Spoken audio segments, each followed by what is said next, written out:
또 부활의 기쁨과 축복이 여러분들에게 함께 하시기를 축원합니다. 죄와 사망의 권세를 물리치시고 예수님께서 부활하셨습니다. 부활이라고 하는 것은 예수님의 탄생과 함께 우리 인류에게 최고의 기쁨의 소식인 줄로 믿습니다. 그래서 우리를 위해서 하늘 보좌를 버리시고 이 땅에 오셨고, 우리를 위해서 죽으셨고 사흘 만에 부활하셔서 승천하신 주님이십니다. 그 주님이 이제 재림의 주님으로 오실 줄 믿습니다. 그 부활의 주님 찬양하며 오늘 영광 돌리는 예배가 되어야 될 것입니다. 그래서 오늘 본문의 말씀 보면은 예수님께서 사망의 권세를 이기시고 부활하신 날 저녁에 있게 된 이러한 이야기입니다. 마리아가 이제 새벽에 예수님을 찾아갔지만은 예수님을 만나지 못했습니다. 부활하셨기 때문에. 그리고 울고 있을 때에 주님께서 나타나십니다. 처음에는 동산지기인 줄 알았는데, 그래서 우리 주인의 시체를 어디에다 누가 옮겨갔는지 알려주소서 했을 때에 마리아야 하실 때에 바로 예수님을 만나게 됩니다. 그리고서는 제자들에게 가서 내가 살아났다고 하는 소식을 전하라고 이렇게 말씀을 하고 있습니다. 그는 달려가서 제자들에게 주님을 만난 일과 또 주님이 하신 말씀을 그대로 전했습니다. 예수님이 십자가에 못 박혀 돌아가신 다음에 제자들은 꽁꽁 문을 닫으면서 다음에는 우리의 차례가 아닐까, 우리 주님께서 죽으셨는데 우리도 잡히면은 사형당하게 되지 않을까 불안하면서 무서워하여 떨고 있을 때에 예수님께서 나타나십니다. 문을 잠궜는데도 불구하고 예수님께서 영체와 같이 나타나시면서 평안이 너희에게 있을지어다. 에이레네 샬롬이라고 하는 말입니다. 예수님께서 나타나셔서 세 마디를, 당황하고 있는 그 제자들에게 세 마디를 말씀을 해 주십니다. 첫째 말씀은 너희에게 평강이 있을지어다. 에이레네, 우리가 샬롬, 평안하십니까? 라고 하는 말인데, 부활하신 예수님께서 제자들에게 나타나셔서 주신 말씀은 다만 단순한 인사가 아닙니다. 즉 하나님께서 너희에게 모든 선한 것을, 너희의 두려운 마음에 위로를 주고 평안을 주시기를 바란다고 하는 깊은 뜻이 거기에 담겨져 있는 것입니다. 그래서 공포 속에서 해방되기를 바란다고 하는 그런 말씀만이 아닌, 하나님께서 너희에게 모든 선한 것을 다 내려주시기를 바란다고 하는 뜻입니다. 평화라고 하는 것은 우리 인류에게 가장 필요한 것입니다. 가장 필요한 것입니다. 전쟁과 기근과 어려움이 많은 그런 위기와 어려움 속에서 우리 이 세상에 가장 필요한 것은 바로 평화입니다. 피스입니다. 우리가 평화인데 우리가 이 평화를 어디에서 오는 것인가 우리가 기억해야 될 것입니다. 그래서 우리가 갈급해야 하는 것 평화인데, 그래서 예수님이 태어나실 때에도 지극히 높은 곳에서는 하나님께 영광이요 땅에서는 기뻐하심을 입은 사람들 중에 평화로다. 우리가 Glory to God, Peace on earth. 하나님께는 영광이고 이 땅에 평화가 이루어지는 것이 예수님의 탄생 사건입니다. 그래서 이 땅에 평화가 이루어지게 되는 것인데, 그래서 주님은 평화의 왕이십니다. 믿으십니까? 그래서 지난주에 종려 주일에도 호산나 찬송하리로다, 주의 이름으로 오시는 왕이요 평화의 왕으로 우리에게 오셨습니다. 그래서 십자가를 통해서 하나님과 우리의 관계를 회복시켜 주시고 화해시켜 주시는 그런 아름다운 역사. 그렇기 때문에 주님을 영접하는 사람에게는 참 평안이 있음을 믿습니다. 아멘. 우리가 주님을 영접하고 그래서 참 평안을 누리며 나아가야 될 것입니다. 요한복음 14장 27절 읽어보실까요? 평안을 너희에게 끼치노니 곧 나의 평안을 너희에게 주노라. 내가 너희에게 주는 것은 세상이 주는 것 같지 아니하니라. 너희는 마음에 근심도 말고 두려워하지도 말라. 나의 평안, 주님이 주시는 평안은 세상이 주는 평안이 아니라 하는 거예요. 세상이 주는 평안은 금방 우리의 환경이 바꾸어지면 깨져버리지만 주님이 주시는 평안은 그렇지 않다 하는 것입니다. 그렇기 때문에 마음에 근심도 말고 또한 두려워하지도 말라고 말씀을 하십니다. 그 평안을 재확인 우리에게 주십니다. 그래서 주님이 주시는 평안은 세상이 주는 평안과 같지 아니한 참 영원한 평안임을 말씀해 주고 있습니다. 그래서 우리가 십자가 사건을 한번 보십시오. 십자가를 보면은 위에서 아래로는 바로 뭐예요? 하나님과 위로 하나님과 우리의 그런 관계가 뭐예요? 정말 죄로 인해서 어떤 것이 합해지는 이사야 53장에 말씀하는 것처럼 하나님과 화해가 되어지고 그 다음에 옆으로는 뭐예요? 좌우는 사람들과의 깨졌던 그러한 관계들이 화목하게 되고 화해되어지는 것을 상징하고 있는 것입니다.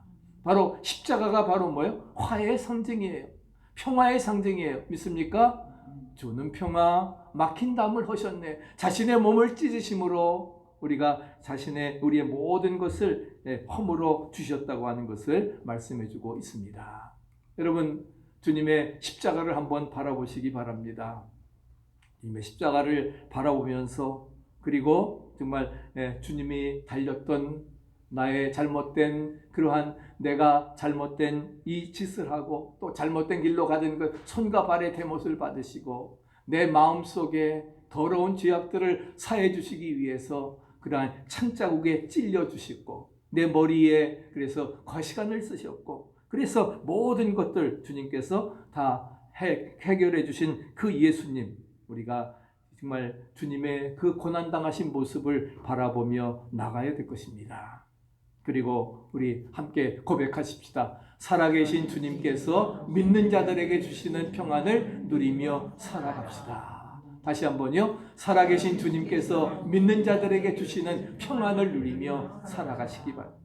그래서 우리가 십자가를 바라보면서 주님이 나를 위해 대신 고난받으시고 우리에게 평안을 주신 화해의 그런 직책을 맡겨주신 그 주님을 생각하면서 평안을 누리고 우리가 살아가야 될 것입니다.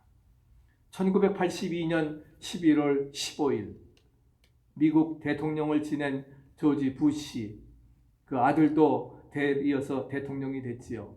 그 아버지 조지 부시가 부통령 시절에 소련의 브레즈네프 수상의 장례식에 이렇게 참석을 하게 되었습니다. 그래서 공산당의 관례대로 진행이 되어지고 모든 것이 죽음을 상징하는 검정 붉은색으로 다 덮여 있고 모스크바 광장에 정말 모든 사람들이 다 모여들 정도로 수십만의 인파가 모여들게 되었습니다. 끝에는 마지막으로 고인을 위한 경의를 표하는 순서가 있는데 그런데 바로 그 경의를 표하는 순서에서 이제 부인이 나와서 우리 여기 부활의 꽃이라고 하는 백합 한 송이를 관위에다 올려놓으면서 그러면서 성호를 그었습니다. 그 당시에서 있을 수 없던 일이에요. 그런 그 충격적인 일에 그것을 보고서 또 주변에 있었던 많은 그리스도인들이 함께 성호를 걷는 그런 역사가 이루어졌습니다. 정말 충격이었고 그 광경을 지켜본 조지 부시가 이렇게 고백을 했습니다. 나는 이 얼어붙은 소련 땅에 러시아 땅에 기독교 신앙은 완전히 죽어버린 줄 알았는데 이 순간에 정말 부활의 신앙이 부활하고 있는 것을 목격하게 되었다. 저도 2007년도에 러시아를 모스크바 또 레닌그라드 다 이렇게 방문을 했는데 그때는 조금 저기 해서 뭐 러시아 그 현지인 교인들이 많이 이렇게 있는 것을 보았습니다. 그런 걸 보면서 북한에도 지하 교인들이 있는 것처럼 이렇게 공산 세계에도 아직도 뭐예요? 정말 살아있는 그리스도인들이 있다고 하는 것.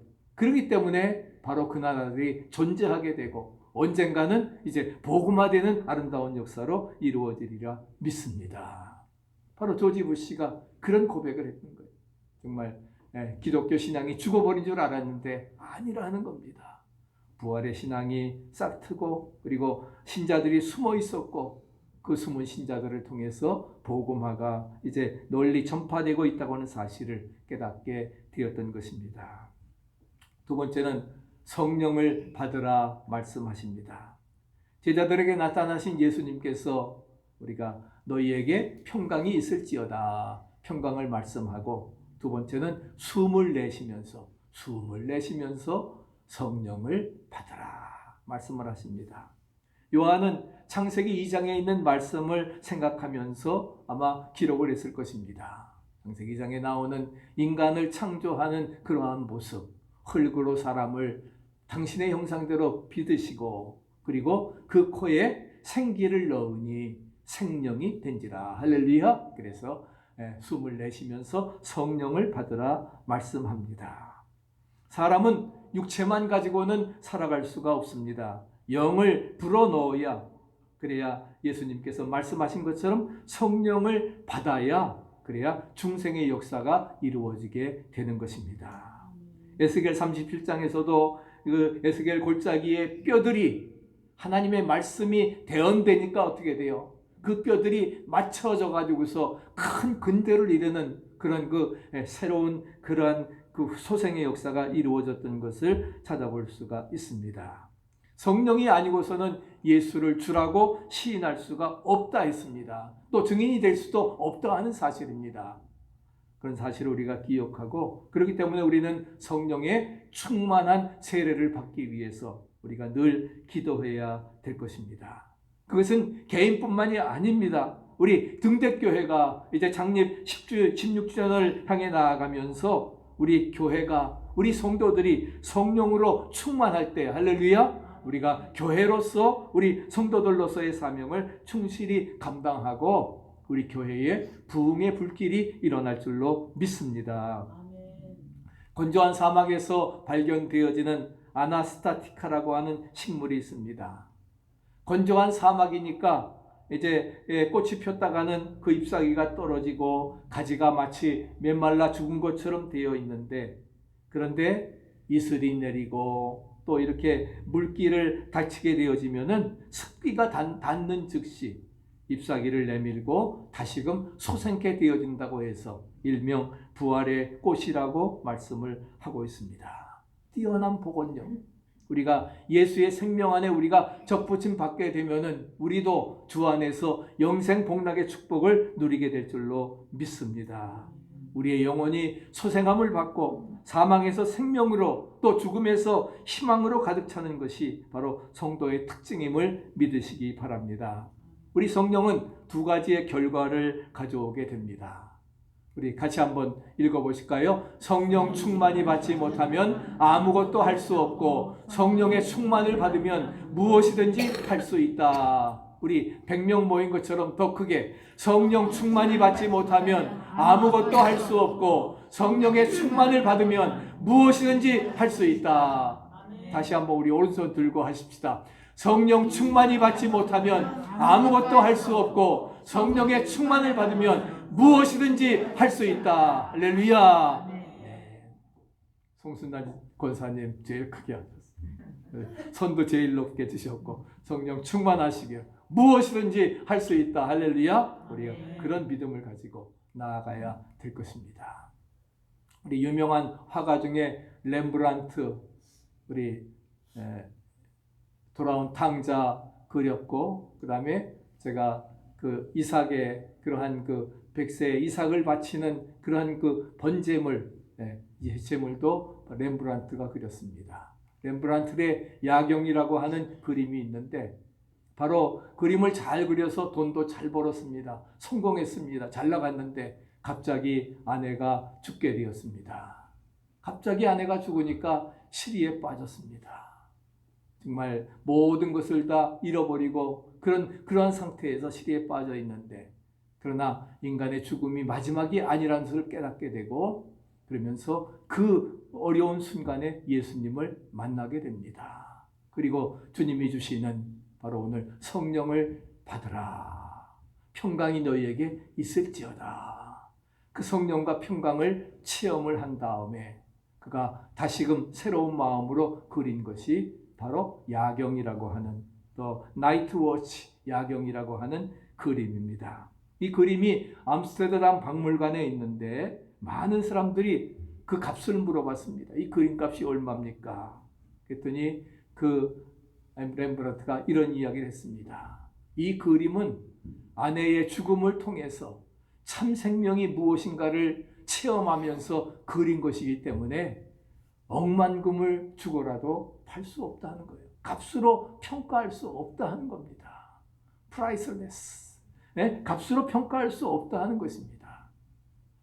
제가 소련을 모스크바를 방문했을 때에 모스크바 박물관에 바로 렘브란트가 그린 그림이 있습니다. 그 그림이 바로 돌아온 탕자, 누가복음 15장에 나오는 돌아온 탕자 그림인데, 그 그림 앞에서 하루 종일 그 그림 앞에서 묵상했던 사람이 있습니다. 누구냐? 바로 헨리 나우엔이라고 하는 사람이에요. 예일대학, 하버드대학 교수직 포기하고 오히려 캐나다에 가서 정말 그 지체 부자의 아이들을 그 섬기는 일에 일생을 마쳤던 그런 삶. 바로 그 그림이 바로 그런 위대한 역사를 이루어 나갑니다. 그리고 야경을 그린 다음에 그 다음에 그린 그림이 바로 엠마오 도상의 두 제자입니다. 마치 이것을 누가복음 24장에 나오는 그 그림을 보면은 뭐예요? 정말 살아있는 것처럼 시리에 찾던 그러한 제자들이 예수님을 만나게 돼서 이제 뭐예요? 예루살렘으로 돌아가면서 다시는 부활의 증인이 되는 귀한 역사를 이루어 나가는 것을 찾아볼 수가 있습니다. 우리도 예수님을 만나야 됩니다. 아멘. 예수님의 말씀을 들어야 됩니다. 그리고 듣고 순종해야 됩니다. 그러면 우리의 삶도 뭐예요? 두 제자들과 마찬가지로 실망의 발걸음이 이제 희망의 발걸음으로 바꾸어질 줄 믿습니다. 아멘. 그런 믿음을 가지고 우리 모두가 승리하며 나가야 될 것입니다. 그래서 그러면 어떻게 우리가 이렇게 렘브란트가 가졌던 그런 평강과 성령의 충만함을 받을 수가 있을까? 어떻게 성령의 충만을 받습니까? 우리가 여러분 사랑이 어디서 옵니까? 사랑은 바로 우리가 기쁨이 바로 그것은 오직 성령의 열매는 사랑과 실학과 화평, 다 이 모든 것이 뭐예요? 성령을 받을 때에, 그래서 회개해서 하나님의 용서를 받고 이웃의 허물을 사하여 줄 때에, 그럴 때에 뭐예요? 우리가 성령의 아름다운 역사가 우리가 이루어질 수 있게 되리라 믿습니다. 사도행전 2장에 보면은 이제 베드로가 설교했을 때에 3,000명씩 회개하는 역사가 이루어집니다. 저희가 이 말을 듣고 마음에 찔려 베드로와 다른 사도들이 가로되 우리가 어찌할꼬? 우리가 어찌해야 되게 좋겠느냐 했을 때에 베드로가 뭐라고 했습니까? 38절 읽어보시죠. 너희가 회개하여 예수 그리스도의 이름으로 세례를 받고 죄사함을 얻으라. 그리하면 성령을 선물로 받으리라. 우리가 첫째 성령을 받기 위해서 어떻게 됩니까? 회개해야 됩니다. 아멘. 회개해서 죄사함을 받아야 돼요. 회개해서 하나님의 용서를 받고, 그리고 뭐예요? 나에게 죄를 졌던, 나에게 악하게 했던 그 이웃을 아무런 조건 없이 용서할 때에, 이웃의 허물을 사하여 줄 때에 우리에게 뭐예요? 성령이 강림하실 줄로 믿습니다. 성령 충만케 되어질 줄로 믿습니다. 그런 믿음을 가지고 우리가 나아가야 돼요. 그래서 성령이 우리 안에 내주하면 우리에게 뭐예요? 회심과 회개의 역사가 일어나게 될 줄로 믿습니다. 그래서 주님 우리에게 말씀하십니다. 마지막 세 번째로 아버지께서 나를 보내신 것 같이 나도 너희를 보내노라. 이사야 6장에 내가 누구를 보내며 누가 우리를 위해 갈꼬? 그때 이사야가 뭐라고 응답합니까? 주여 내가 여기 있나이다. 나를 보내시옵소서. Here I am, Lord. Send me. 내가 여기 있습니다. 주여 나를 보내시옵소서. 하나님의 계획입니다. 하나님의 플랜, 하나님의 파송 계획이 여기 나와 있습니다. 그래서 아버지께서 같이 읽어보시죠. 아버지께서 나를 보내신 것 같이 나도 너희를 보내노라. 20장 21절에 분명히 말씀을 하고 있습니다. 여기에 아주 깊고 기쁘신 계획과 중대한 뜻이 담겨 있음을 찾아볼 수가 있습니다. 평강과 성령을 주시는 것도 바로 뭐예요? 다 우리를 뭐예요? 보내시기 위해서, 사명을 감당케 하기 위해서, 그러기 위해서 뭐예요? 우리에게 먼저 마음의 평안을 주십니다. 평화를 주십니다. 그리고 성령으로 충만케 무장하도록 채워주신다는 사실입니다. 바로 그것은 뭐예요? 제자된 사명을, 영적 제자된 사명을 마지막 시대에 감당하라고 우리에게 보내주시는 것입니다. 하나님께서 예수님을 이 땅에 보내신 목적도 무엇입니까? 우리를 구원주로 보내셨지요. 구원주로 보내셨지만 마태복음 20장 28절에 뭐라고 했습니까? 인자에 온 것은 섬김을 받으려 함이 아니라 도리어 섬기려 하고 자기 목숨을 많은 사람의 대속물로 주려 함이니라. 아멘. 주님께서 오신 목적은 뭐예요? 섬김을 받으려 함이 아니라 섬기러 오셨다 하는 거예요. 그래서 끝까지 섬기셨습니다. 많은 사람들을 대속물로 주시기 위해서 지난 성금요일에 십자가에 못 박혀서 돌아가셨습니다. 그리고 it is finished, 다 이루었다고 말씀하신 거예요. 많은 사람을 대속물로 주시기 위해서, 섬기기 위해서 오셨다는 사실입니다. 그렇기 때문에 기독교는, 같이 읽어보세요. 기독교는 섬김을 받는 종교가 아니라 섬기는 종교다. 여러분도 섬김 받으려 하지 말고 섬기시기를 축복합니다. 그러면 뭐예요? 내가 먼저 섬기면 섬김이 옵니다. 우리가 주 앞에 헌신하면 하나님의 놀라운 축복이 우리에게 임할 줄로 믿습니다. 주시면 하겠습니다. 그건 누구나 다 할 수 있는 거예요. 그러나 그렇지 아니하고 내가 먼저 베풀고 내가 먼저 드릴 때에 하나님의 놀라운 축복의 역사가 우리에게 이루어지리라 믿습니다. 그런 믿음이 우리에게 필요합니다. 그래서 우리 모두가 사랑으로 섬길 때에, 그럴 때에 우리에게 큰 기쁨이 있게 되는 것입니다. 왜 우리가 신앙생활 하면서 왜 기쁨이 없습니까? 왜 행복이 없습니까? 한마디로 말하면 뭐예요? 헌신이 없기 때문에 그래요. 섬김이 없기 때문에 그런 거예요.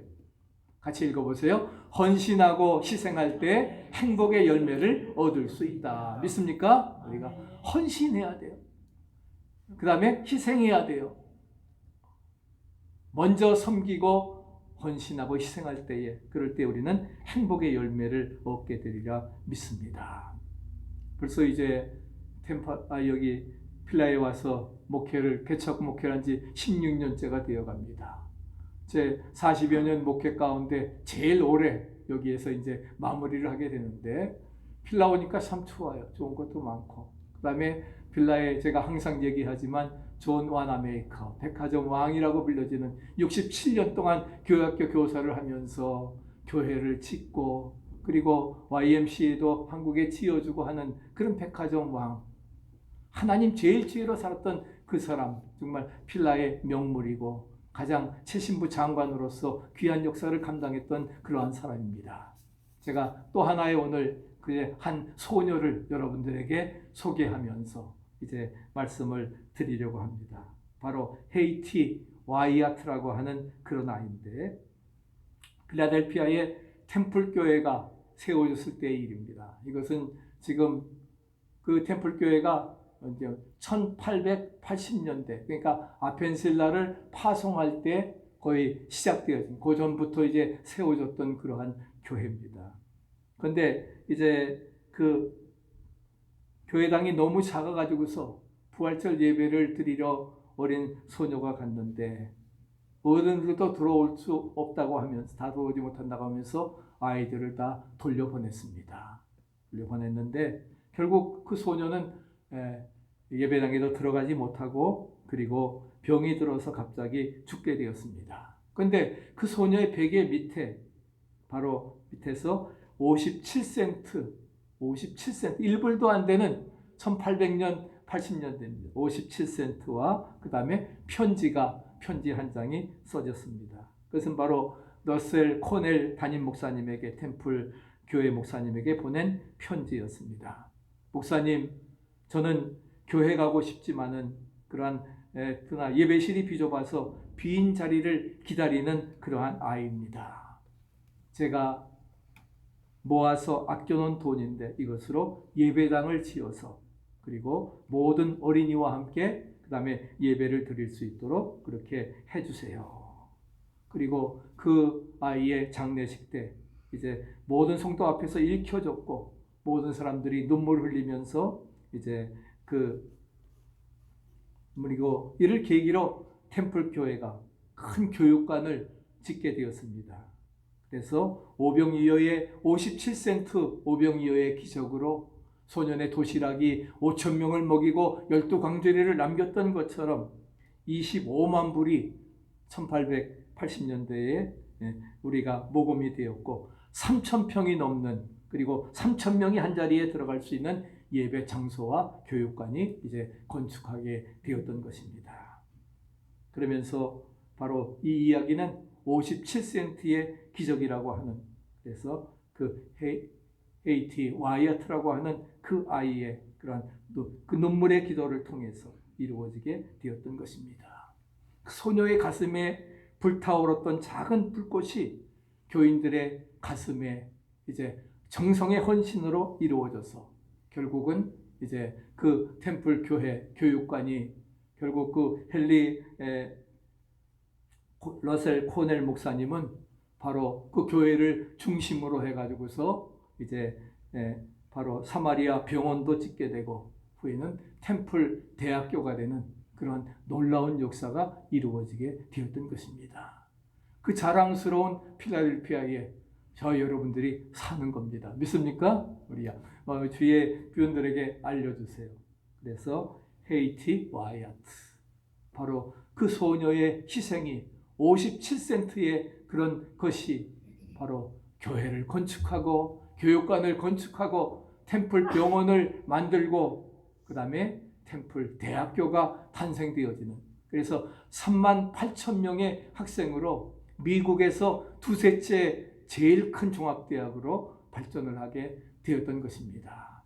아이비리그에 들어가지는 못하지만 그럼에도 불구하고 정말 숫자 수나 이 모든 것이 기독교 정신에 의해서 이루어지게 되었던 것을 기억하면서 하나님께서는 우리에게 있는 작은 헌신을 통해서 이제 놀라운 기적을 창조하심을 믿으시기 바랍니다. 아멘. 여러분의 손에 있는 것이 무엇입니까? 주님은 모세에게도 물으십니다. 내 손에 있는 것이 무엇입니까? 무엇이냐? 그것으로 지팡이로 홍해를 쳐서 가르게 하고 백성들로 건너가게 하라.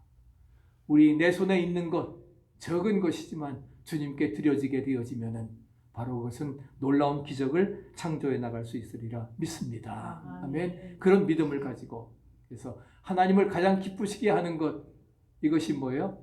내가 원하는 것 한 가지 주님의 기쁨이 되는 건데 바로 그것은 뭐예요? 그 주님의 기쁨이 되는 것은 한 영혼을 우리 같이 한번 읽어보세요. 한 영혼을 주님께로 인도해 구원받는 것이므로 주님은 구원의 소식을 전파하라고 보내신다. 아멘. 그래서 우리를 전파하라고 보내십니다. 그런 사명을 우리 모두가 감당해 나가야 되리라 믿습니다. 그런 믿음이 우리에게 무엇보다 필요한 것이지요. 그래서 마태복음 28장 19절 같이 외워보실까요? 그러므로 너희는 가서 모든 민족으로 제자를 삼아 아버지와 아들과 성령의 이름으로 세례를 베풀고 내가 너희에게 분부한 모든 것을 가르쳐 지키게 하라. 볼지어다 내가 세상 끝날까지 너희와 항상 함께 있으리라. 동사가 4개 나오지만 명령동사는 한 가지입니다. Make disciples. 그러기 위해서 가라. Going. baptizing, teaching 하라는 겁니다. 바로 목표는 뭐예요? 제자를 만들라 하는 겁니다. 바로 뭐예요? 땅 끝까지 가서 정말 제자를 만들고 복음 전하라고 하는 것을 우리에게 말씀해주고 있습니다. 1885년 4월 5일 딱 140년 전입니다. 140년 전 부활절에 한 척의 배가 풍랑을 뚫고서 제물포항에 도착을 했습니다. 바로 누구입니까? 우리 헨리 아펜셀라 목사님이십니다. 우리 지난번에 우리 랑카스타에서 우리 감신대 합창단이 와서 감사하다고 우리 공연을 했지요. 그 아펜셀라 바로 첫 선교 보고서가 바로 여기에 기록되어 있는 말씀입니다. 우리 한번 고백해 보시죠. 우리는 부활절에 이곳에 왔다. 그날 사망의 철장을 쳐부수고 부활하신 주님께서 조선의 결박을 끊어주시고 하나님의 자녀로 빛과 자유의 세계로 인도해 주시기를 기도했다. 반만년의 역사를 가진 우리 조선이 바로 뭐예요?